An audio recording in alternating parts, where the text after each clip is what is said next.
The prenuptial agreement arrived not in a lawyer's envelope, but on a silver serving tray. His mother, Evelyn, placed it on the antique dining table between the salad course and the main, as if it were another dish to be sampled. She smiled, a tight, practiced curve of her lips.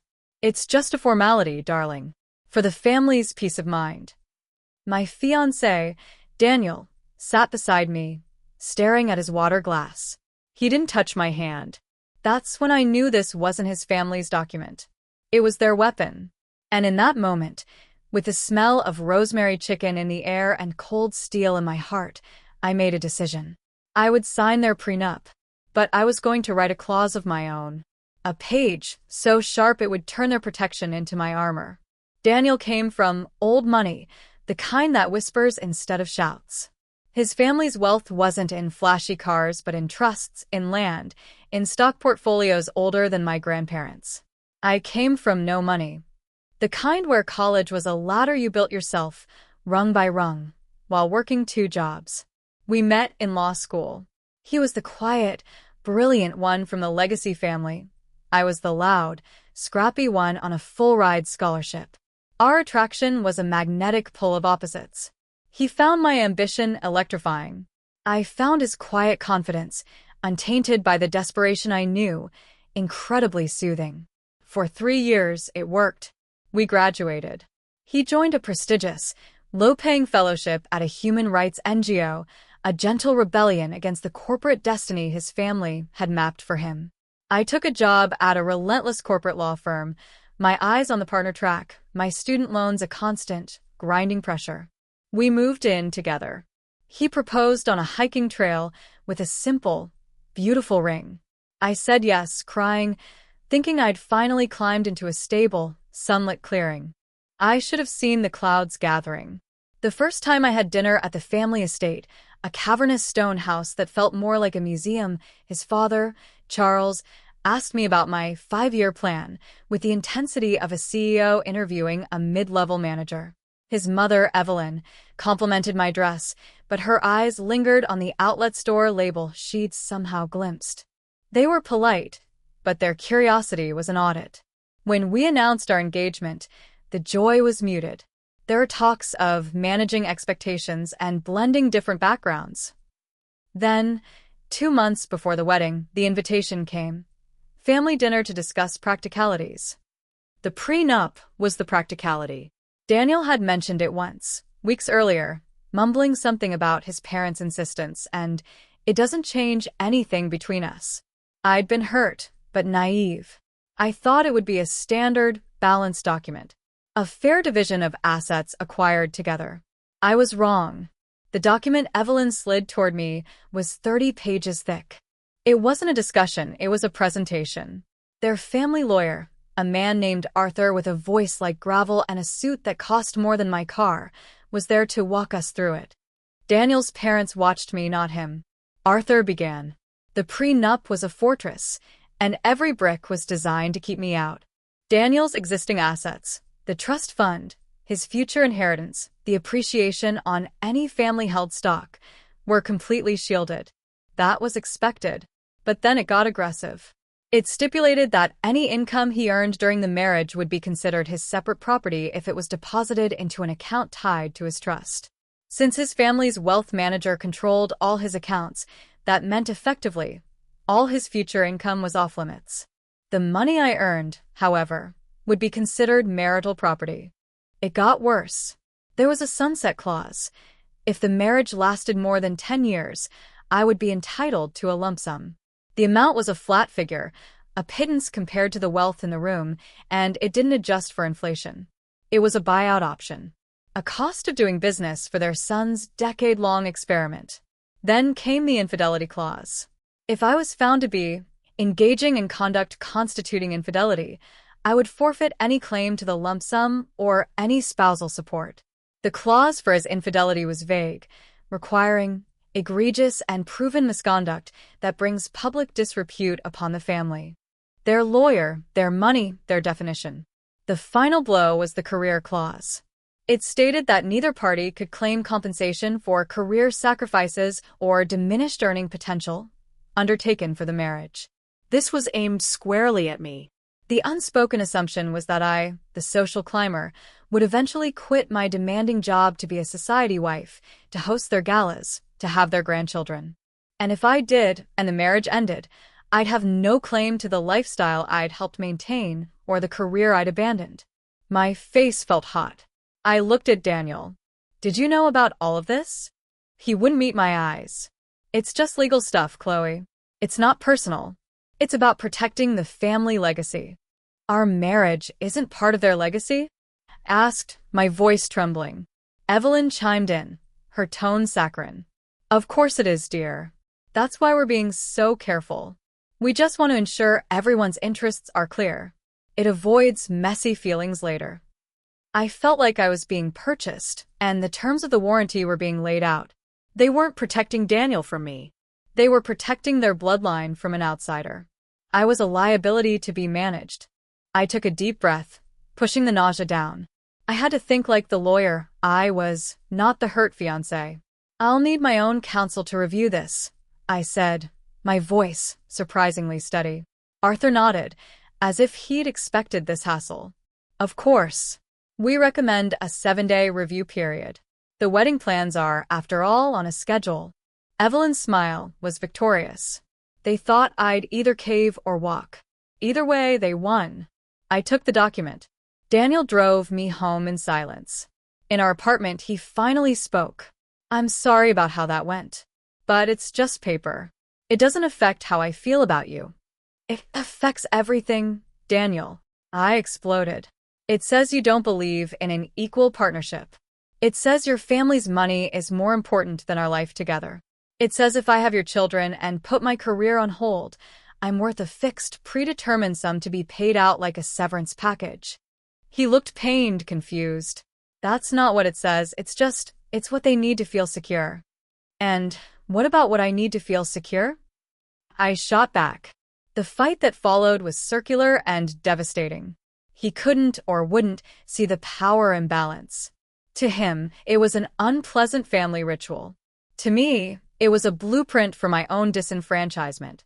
The next morning, I called the only person I trusted, my former law professor, Simone Rossi, a fierce woman who specialized in feminist legal theory and had once told me, the law is a tool. Never let someone else hold all the wrenches. I brought her the prenup in her cluttered, book-filled office. She read it, her expression growing darker with each page. When she finished, she took off her glasses. Chloe, this isn't a prenuptial agreement. This is a feudal contract. It's designed to make you a dependent, not a partner. If you sign this as is, you are agreeing to be a guest in your own marriage with a prepaid ticket out the door. I cannot sign it, I said, defeated. The wedding, everything is planned. I love him. Then we make it fair, Simone said, a fierce light in her eyes. You don't reject their prenup. You amend it. You add a schedule, a single page. But on that page, you build your own fortress. She spun her laptop around. They've protected his past and future wealth. Fine. You protect your future earning potential. Their clause waives compensation for career sacrifice. We turn that on its head. We write a clause that quantifies it. She began drafting. The core of it was a concept called equalization of professional capital. It stated that if either party significantly reduced their professional workload or geographical mobility for the benefit of the marriage or family, like turning down a promotion to relocate for the other's job or leaving the workforce to be a primary caregiver, then the other party's income, for a period equal to the sacrifice, would be considered joint property to a specified degree. It created a financial mirror. If my career suffered for our union, his income would be shared to balance it, regardless of which account it sat in. Furthermore, we added a clause about professional goodwill. If my legal career, my name, my reputation, my client list significantly increased in value during the marriage, that intangible asset would be considered marital property, subject to division. I was a rainmaker in the making at my firm. My future value was my greatest asset. This clause protected it. It was a single page, a Schedule A. But it fundamentally altered the entire document. It moved the focus from protecting inherited wealth to protecting jointly built futures. It made the contract reciprocal. Simone looked at me. They will hate this. It forces them to acknowledge that your mind, your ambition, your career has a value that can rival their money. It makes you an equal party in the contract. Are you prepared for the fight? I thought of Evelyn's smug smile, of Daniel's passive silence. I thought of my own mother, who had given up everything for a marriage that left her with nothing. Yes, I said. I am. I sent the amended prenup, with my new Schedule A attached, back to Arthur the lawyer. I copied Daniel and his parents. The response was not a phone call or an email. It was a summons. Arthur requested an urgent conference call. When I dialed in, Daniel was silent on the line. His father, Charles, spoke first, his voice cold with fury. This addendum is absurdly confrontational. It undermines the entire purpose of the agreement. It's a non-starter. Evelyn's voice was ice. It seems you misunderstand the nature of this arrangement, Chloe. So, what do you think happens next? Do they outright reject it, forcing me to call off the wedding?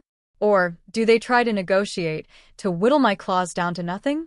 Let me know your prediction in the comments. In part 2, the negotiation begins and the true cost of my self-defense is revealed. The conference call was less a negotiation and more a declaration of war. Charles's opening salvo wasn't about the legal merits of my clause. It was about my character. This is a revealing document, Chloe, he said, his voice like chilled steel. It shows a fundamental focus on material gain that we had hoped you were above. I took a slow breath.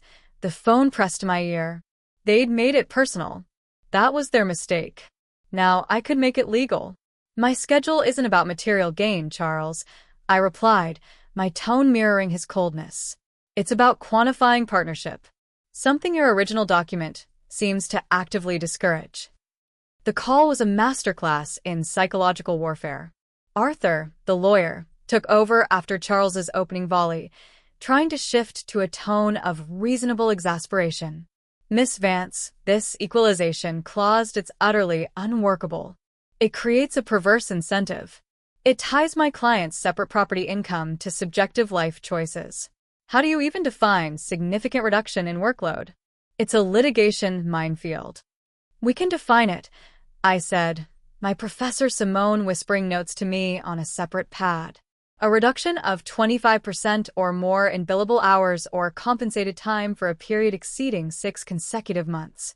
Relocation requiring professional relicensure. Exiting the workforce entirely. The definitions can be precise. The original clause waiving career compensation was broad and one-sided. Mine creatis a balanced, mesurable framework. And this professional goodwill notion, Arthur scoffed. That's not a marital asset. That's ephemeral. It's the foundation of my future earning potential, I countered. If Daniel's inherited stock portfolio's growth during our marriage is protected as a separate property, then the growth in the value of my professional practice, built during the same marriage, should be a shared asset. It's the same principle applied to a different class of asset. Equity. There was a long silence. I could almost hear their gears grinding. They hadn't expected me to speak their language. They'd expected tears, or meek surrender. Evelyn's voice cut through, sweetly venomous. Darling, marriage isn't a business merger. It's a union of hearts. All this quantification. It's so cold. It makes it seem like you're planning for an exit before you've even entered. It was a brilliant manipulative pivot, painting me as the calculating gold digger, while their 30-page fortress was merely prudent. I felt a surge of anger, but kept my voice calm. A prenuptial agreement is, by definition, planning for an exit no one hopes to take. You initiated this planning, Evelyn. I'm simply ensuring the plan is fair to both parties. If the goal is to protect both of us as we build a life, my clause does that. If the goal is only to protect one of us from the other, then we have a more fundamental problem. Daniel finally spoke, his voice strained. Can we just take a break? This is getting hostile. No, Daniel, his father snapped. This needs to be resolved. Chloe, your terms are unacceptable. We will not agree to commingle future income based on lifestyle choices. We will not recognize goodwill as an asset. The original document stands. You can sign it or you cannot. It was an ultimatum. The line went silent, waiting for my response. Simone scribbled a note and pushed it toward me. They're bluffing. Call the wedding off. They fear scandal more than your clause. I looked at the words. Calling off the wedding would be a nuclear option. It would devastate Daniel, humiliate his family publicly, and brand me as the woman who wrecked everything over a piece of paper. But if I folded now, I entered the marriage as a supplicant forever. Then I cannot sign it, I said, my voice clear and final. And I will need to inform our guests that the wedding is postponed, pending the resolution of an unforeseen contractual dispute. The silence on the other end was profound. I'd called their bluff. You would throw away your future with our son over this? Charles asked, disbelief warring with fury. I'm trying to secure a future with your son that respects us both, I said. He is my future. This document, as written, makes me his dependent. I won't start my marriage that way. The wedding is off unless Schedule A is part of the agreement. I'll await your decision. I hung up before they could respond. My hands were shaking. Simone put a steadying hand on my shoulder.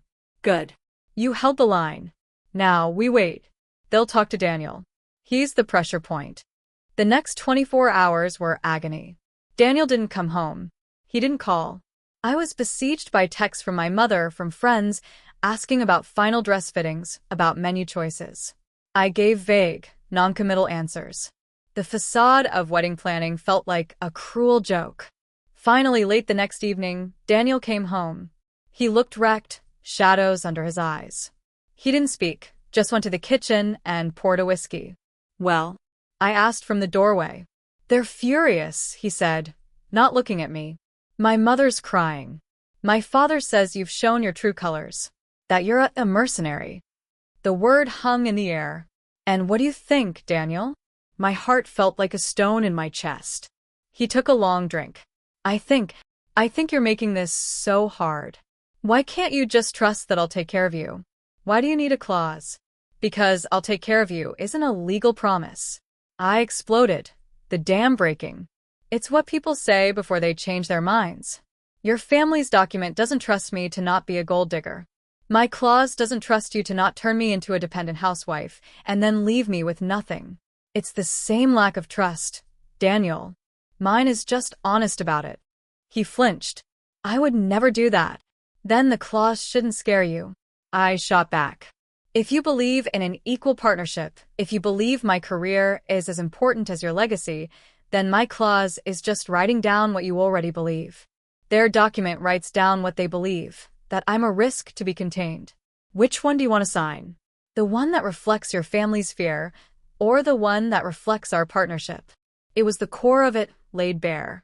He was being forced to choose between his family's worldview and mine, between their definition of protection and mine. He was silent for a long time, staring into his glass. They won't budge on the income commingling, he finally said, his voice hollow. But Arthur said, the professional goodwill clause, while unprecedented, has a marginally stronger legal argument if framed as the value of a professional practice akin to a business. They might accept a severely limited version of that. Avaluati un capítol. And as Son said, it only applies for the first 10 years of marriage. It was a concession, a tiny, grudging crack in the fortress wall. They were offering a symbolic bone to get me to sign and get the wedding back on track. The core of my equalization clause, the financial mirror for career sacrifice, was rejected outright. They would never agree to touch his future income. I felt a crushing disappointment. This wasn't a victory, it was a lesson. They had more power, and they would only relinquish the absolute minimum required to close the deal. I had to decide, was a symbolic acknowledgement of my professional value, however limited, better than nothing? Or was it a poison pill, making me complicit in my own second-class status? I need to think, I said, my energy gone. Daniel nodded, a look of profound relief on his face. He thought the crisis was over. He thought I'd take the deal. To him, it was a compromise. To me, it felt like surrender with a small, shiny medal attached. I called Simone. She was pragmatic. The goodwill clause, even capped, sets a precedent. It gets your foot in the door. It acknowledges your career as an asset. It's not what we wanted, but in this situation with this family, it might be the best we can get without destroying the relationship entirely. But you have to decide if marrying into this dynamic, even with this small shield, is what you want. That was the real question. The prenup had become a diagnostic tool. It had revealed the fault lines in our relationship, the power of his family, the limits of his rebellion. Did I want to build a life on this foundation? I didn't sleep. I sat by the window, watching the city lights, the signed wedding invitation mockingly propped on the desk. I had two paths. Path A, take the diluted deal. Marry Daniel. Have a footnote in a contract that acknowledged, in a limited way, that my brain had value. Spend a lifetime navigating the quiet condescension of his family, with Daniel as my sometimes ally, often apologist. Path B, walk away. Lose the man I loved, face the social and emotional wreckage, but keep my autonomy completely intact. There was no perfect choice, only varying degrees of compromise and sacrifice. So what would you do? Accept the capped, symbolic clause to save the wedding and the relationship, or walk away, valuing total self-protection over a compromised love? Let me know in the comments. Part 3 is my decision, and the wedding day arrives with the signed, imperfect document in my hand. Subscribe. I signed the prenup on a Tuesday afternoon, in Arthur the lawyer's wood-paneled office that smelled of old books and expensive regret. The final document was 41 pages. My professional goodwill clause was there, buried on page 37. It was a ghost of what I'd wanted. It capped the valuation, expired after a decade, and excluded any value attributed to the general reputation of the family name. I initialed each page. Daniel signed with a flourish, relieved it was over. His parents weren't there. They'd won. But as the pen left the paper, a cold certainty settled in my stomach. This wasn't a compromise. It was a blueprint, and I had just agreed to live in a house where the foundation wasn't mine. The weeks between the signing and the wedding were a strange, suspended animation. The frantic planning resumed, but the joy was gone, replaced by a performative cheerfulness. Daniel was attentive, loving even, as if making up for the ugliness. He'd bring me coffee in bed, plan romantic dinners, talk endlessly about our honeymoon in Greece. It felt like love, but it also felt like a campaign to make me forget the 41-page elephant in the room. His family was cordial, but the warmth was transactional. Evelyn discussed floral arrangements with me, her compliments now laced with a new, assessing quality. That's a bold choice, dear. Very you. Charles would ask about my work, but his questions felt like a CFO reviewing a division's quarterly report. I was no longer just Chloe. I was Chloe, the legal entity who had negotiated a capped goodwill clause. The wedding itself was a beautiful prison. Held at their country club, it was a masterpiece of their taste. My family sat at a table near the back, looking small and out of place amidst the sea of silk and tailored suits. I wore a breathtaking dress that cost more than my law school tuition, a gift from Evelyn. It felt like a uniform. During the father-daughter dance with my own dad, a mechanic who'd saved for years to contribute to this spectacle, he whispered, "You okay, kid? You look like you're at a board meeting." I forced a smile and lied. "Just happy, Dad." The marriage began in the shadow of that document. The first year was a honeymoon period in the truest sense. We traveled, decorated our new apartment, a wedding gift from his parents, held in a trust, and played house. Daniel was sweet, supportive of my long hours at the firm. But the dynamics were set. When we discussed finances, it was always my accounts and your accounts. He offered to pay more of the rent since my trust handles it easily. I refused, insisting on splitting everything 50/50ths from my salary, a point of pride that left me perpetually strapped while he lived in effortless comfort. The first real test came 18 months in. A once-in-a-lifetime opportunity landed in my lap, a chance to join a partner track team opening a new office in London for 2 years. It meant massive career acceleration, international experience, and a huge salary bump. It also meant Daniel would have to leave his NGO job, which he loved, and find something new in a foreign country. I was ecstatic. I presented it to him as our adventure. He was silent for a long time. London? My work here, it's important. And my family. Your family is global, Daniel. You could find something there. Or take a break. Write that book you always talk about. This is my big chance. He looked pained. It's just such a huge ask. To uproot my life for your job. The words hung in the air, echoing the unspoken text of the prenup. His career, his life, was the constant. Mine was the variable to be accommodated only if convenient. We're a partnership, I said, hearing the desperation in my own voice. This is good for us. For our future. He promised to think about it.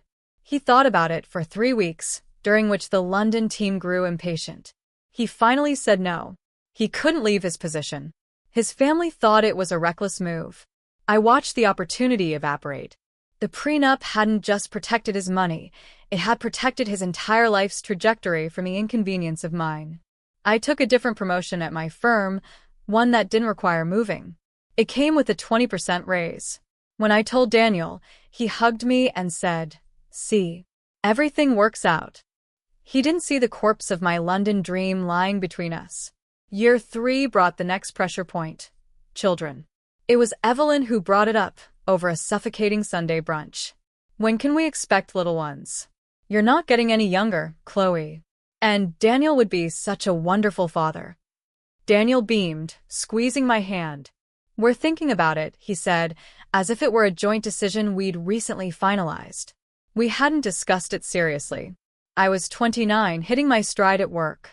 The thought of stepping off the track filled me with a primal terror, magnified by the knowledge of what I'd signed. If I had a child and reduced my workload, the prenup ensured I'd get no financial recognition for that sacrifice. My capped goodwill clause was a joke compared to the lifetime earnings hit of pausing my career. That night, I tried to have a real conversation. "Daniel, if we have a child, I'd want to keep working. We'd need a full-time nanny. It's expensive, but my salary can help cover it." He looked confused. "Why would we get a nanny? My mother didn't use a nanny. I thought you'd want to be home, at least for the first few years. It's the most important job." "It is important," I said carefully. "But my career is important too. The prenup we signed makes it very risky for me to stop working." He got defensive. "We're not talking about the prenup. We're talking about our family. I make enough from the trust that you don't have to work. You could choose to." There it was. The golden cage. You don't have to work. My career, my identity, was being reframed as a hobby I could choose to indulge in if it didn't interfere with my real job, providing heirs and hosting dinners. The argument that followed was circular and devastating. He couldn't understand my fear because he'd never been vulnerable a day in his life. His safety net was woven from generations of wealth. Mine was my own 2 hands, and a legal document that offered me a capped buyout. I started to see the prenup not as a piece of paper, but as a living organism, shaping every decision, every assumption. It had given his family the moral authority to view my ambitions as secondary, my sacrifices as expected, and my contributions as less valuable because they weren't monetary in the way they understood. I became withdrawn. I worked later hours. The distance between Daniel and me grew into a quiet chasm. He interpreted my coolness as stress at work, buying me spa gift certificates instead of engaging with the real problem. Then, in year 4, the catalyst. Daniel's grandfather passed away. The inheritance was vast. Daniel's share was placed into a new, even more tightly controlled trust. At the reading of the will, I was politely excluded from the room. Afterwards, over a somber dinner, Charles said, "This ensures the family's stability for the next generation." He looked pointedly at me. "For all future generations." The message was clear. I was the conduit for the next generation, but not a true member of the dynasty. My children would be beneficiaries. I would be the caretaker. And if I failed in that role, My exit was prepaid and pre-calculated. That night, I lay awake, the cold reality finally crystallizing. I had signed a document that made me a tenant in my own life, with a lease that could be terminated on terms that only protected the landlord. My little clause was a token, a fig leaf over a massive power imbalance. I had been so focused on winning a legal point, I'd missed the larger truth. I didn't want to live under this constitution. I needed a new plan. Not to amend the prenup, but to build a life so independent, so robust, that the prenup's limitations became irrelevant. I needed my own fortress, built with my own materials. The marriage might continue, but it would be on fundamentally different terms, my terms. I would stop trying to be a partner in their kingdom. I would build my own. The next morning, I called a headhunter. Not for a better job at another firm. For an in-house counsel position at a major tech startup. The pay was slightly less initially, but the equity package was significant. Stock options. My assets, with growth potential that had nothing to do with Daniel's family. I went for the interview. I aced it. The offer came with a grant of shares that, if the company succeeded, could be worth more than my capped goodwill clause ever would be. It was a risk. A huge one. But it was a risk I controlled. So, what do you think I did? Did I take the safe, prestigious partner track at my old firm, or the risky startup with a chance for real, self-made wealth? And how would Daniel and his family react to me making a move they couldn't control or understand? Let me know your prediction in the comments. Part 4 is where I stop living by their blueprint and start drafting my own. Subscribe. I didn't discuss the startup offer with Daniel. I accepted it over lunch, signed the digital paperwork on my phone, and handed in my resignation at the old firm that afternoon. When I told Daniel that night, his reaction wasn't anger, but bewildered hurt. A startup? Why? You were on the partner track. That's secure. It's gambling with your career. He couldn't see that from where I was standing, security looked an awful lot like surrender. I was done climbing a ladder someone else owned. I was going to build my own, even if I had to mine the rocks myself. His family had protected their son's future. I was finally protecting mine. The fallout from my career pivot was quiet but profound. Daniel's family saw it as a bizarre, ungrateful step down. Evelyn's comments were dripping with polite concern. In-house? But darling, you loved the courtroom. And a startup? Aren't those rather unstable? Charles simply asked, "What's the valuation?" When I told him, he gave a dismissive hum.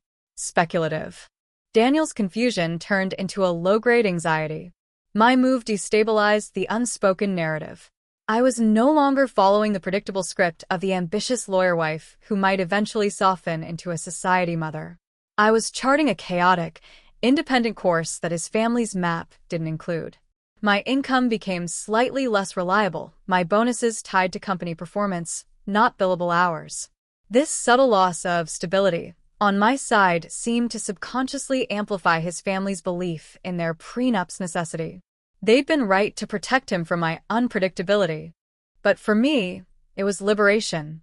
The startup, Axiom Systems, was a pressure cooker of talent and ambition. I was employee number 42. The work was brutal, 70-hour weeks, constant fire drills, but it was mine. The equity grant in my contract wasn't just numbers on paper, it was a tangible piece of a future I was helping to build. For the first time since signing the prenup, I felt a sense of ownership over my destiny. I used my salary to max out my retirement accounts, to invest in a low-cost index fund in a separate, individual brokerage account. I built a savings buffer that was mine alone. I stopped splitting bills 50-50 with a begrudging pride and accepted that Daniel's trust could cover more of our shared lifestyle. It wasn't taking charity, it was reallocating my scarce resources to my own fortress walls. I poured my energy into Axiom. When we secured a major Series B funding round, my equity stake officially became worth something on paper. It wasn't life-changing yet, but it was potential. More importantly, it was marital property under our prenup. The one asset I was building that was ours, not his. This shift in focus created a new distance in my marriage. Daniel and I were living parallel lives. He'd come home from his meaningful, low-stakes NGO work to an empty apartment because I was still at the office. Our conversations dwindled to logistics. The shared dreams, the travel, the family talk got buried under my exhaustion and his quiet resentment. We were becoming the legal entity our prenup had anticipated, financially separate lives loosely bound by a contract. Then, in year 5, the crisis that forced the blueprint into the light. My father had a heart attack. The medical bills, even with insurance, were staggering. My parents' savings were wiped out. I needed to help. My own savings buffer went to them in a week. It wasn't enough. I sat at my kitchen island, staring at spreadsheets, a hollow fear in my chest. Daniel found me there. "What's wrong?" When I told him, his face filled with immediate sympathy. "Oh, Chloe, I'm so sorry. Of course we'll help. How much do they need?" I gave him the number. It was substantial. He didn't flinch. "I'll have my wealth manager write a check from the discretionary fund. It's fine." It was the natural, generous thing for a husband to do. But it was also the prenup dynamic incarnate. He was the benefactor, I was the supplicant. This would be his money helping my family, a transaction that would hang over every future interaction with my parents, with him, with his family. It would be another brick in the wall of my dependency. "No," I said, the words surprising both of us. "What do you mean, no? Your parents need help." "I'll get it," I said, my mind racing. "I'll get a loan against my Axiom equity." Daniel looked horrified. "Chloe, that's insane. That equity is speculative. The interest rates on those loans are predatory. This is a simple gift. Let me help." "It's not a simple gift, Daniel," I snapped, the pressure finally cracking me open. "Don't you see? Every time you help with your family's money, it reinforces the whole structure. I become the problem your money solves. I need to solve my own problems. With my own assets." He was stunned into silence, finally glimpsing the deep, festering wound the prenup had created. "You think of us as your money and my problems? The document you made me sign does," I shouted, tears of frustration springing to my eyes. "It draws a line down the center of our life and says everything on your side is yours forever and everything on my side is ours until I need help. Then it's my problem. Well, this is my problem, and I will solve it." I reached out to a specialized lender that night. Using my Axiom equity as collateral, I secured a high-interest loan. I sent the money to my parents. I didn't tell Daniel the terms. The monthly payments were a millstone around my neck, but they were my millstone. I took on a freelance consulting gig on top of my Axiom job to cover it. I disappeared into a vortex of work and debt. Daniel watched me destroy myself to avoid his help, and something in him broke. Not with anger, but with a dawning, terrible understanding. He saw the prison his family's protection had built. He saw me choosing backbreaking labor over his grace. A few weeks later, he came to my home office, a corner of our bedroom I'd claimed. I was bleary-eyed, staring at a consulting contract. "We need to talk about the prenup," he said, his voice quiet. I didn't look up. "What's there to talk about?" "It's the law of the land." "It's killing us," he said. I never really read it. Not like you did. I just signed what they gave me. I thought it was a boring formality. I didn't understand it was a declaration of war against my own wife. I finally looked at him. The confident air was gone. In his place was a man seeing the ruins of his marriage and realizing he'd provided the blueprint. "What do you want to do, Daniel? Tear it up?" Your family would never allow it. And honestly, I don't trust a gesture anymore. The document just made explicit what was already true. You will always have that safety net. I never will. That's the imbalance. The prenup didn't create it. It just forced me to see it. He sat on the edge of the bed, defeated. "So, what do we do?" "I don't know," I said, the fight gone out of me, replaced by a weary truth. "But I know I can't live feeling like a tenant in my own life anymore. I'm building my own security, Daniel. Whether this marriage lasts or not, I will never be that vulnerable again." It was the first time either of us had openly acknowledged the marriage might not last. The word hung in the air, a specter made real. The following months were a cold détente. We were roommates, polite and distant. I focused on Axiom. The company was gaining traction. My equity was becoming more valuable. The loan payments were grueling, but each one felt like a brick in my own wall. Then, Axiom got the offer. A massive tech conglomerate wanted to acquire us. The offer was all stock, but it was a phenomenal exit. My equity stake, once speculative, was about to become liquid, tradable stock in a Fortune 500 company. It would be worth mid-seven figures. The news should have been a joyous celebration. For me, it was a quantum shift in power. That vague professional goodwill clause in the prenup, the one they'd capped and sunset, was about to be rendered utterly meaningless by the sheer scale of what I'd built outside of its framework. My asset, my Axiom equity, acquired during the marriage, was about to become the single largest marital asset we had. And under the prenup, it was shared. I had built my own future, right under the nose of their fortress. And now I held the keys. The night the acquisition deal was finalized, I didn't go home. I stayed at the office, watching the sun come up over the city I'd helped change. I held the final offer sheet in my hands. I was no longer the woman who'd been handed a prenup on a silver tray. I was a woman who'd just engineered a multi-million-dollar exit. Daniel called, his voice tentative, congratulatory. "This is amazing, Chloe. We should celebrate." I agreed, but my mind was elsewhere. I was thinking about the look on Charles's face when he realized this speculative startup had just made me financially bulletproof. I was thinking about the power dynamic in my marriage, which had just inverted. So, what happens now? Does this new wealth change the marriage? Does it force a renegotiation of everything? I didn't tell Daniel the exact number. Not at first. When the Axiom acquisition closed and the conglomerate stock hit my brokerage account, I let him believe it was a great outcome. He was happy for me in a distant, confused way. His family's reaction was a masterpiece of cognitive dissonance. Charles called it a fortunate windfall. Evelyn said, "How clever of you, dear," as if I'd won the lottery, not built an asset. They couldn't or wouldn't see that this changed everything. The prenup was still there, but its purpose had been obliterated. They'd built a moat to protect their castle from the peasant. They hadn't noticed the peasant was building a skyscraper just outside the walls. The money didn't fix my marriage. It illuminated its fractures in high definition. Daniel and I were now peers in a way we'd never been. But the foundation of our relationship, the dynamic of him as the provider/patron and me as the ambitious but ultimately dependent partner, was gone. What was left felt hollow, a habit rather than a partnership. We tried therapy. The therapist kept circling back to power dynamics and unspoken contracts.